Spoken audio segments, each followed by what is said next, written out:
As në varrim s'patën qetësi.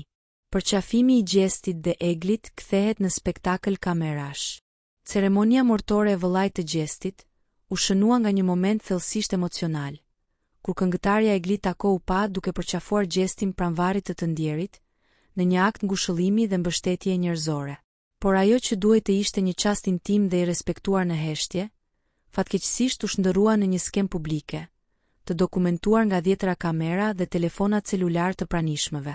Në një fotografi që u publikua së fundmi nga ceremonia, duket qartë një numër i madh njerëzish që, në vend se të qëndronin në solidaritet me familjen e zi, ishin të përqendruar në filmimin apo fotografimin e momentit.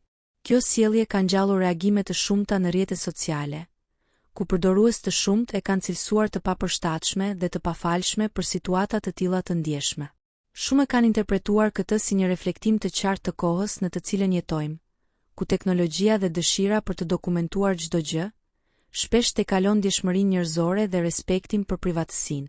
Ngjarja ka rikthyer në vëmendje një debat të hershëm mbi etikat e përdorimit të telefonave gjatë ceremonive mortore, ku dhimbja shpesh zhvishet nga solemniteti dhe përjetohet përmes ekraneve.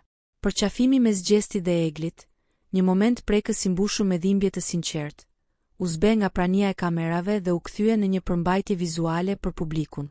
Një dëshmi e hidhur se, ndonjëherë, kufiri mes ngjarjes njerëzore dhe spektaklit digjital është tepër i hollë.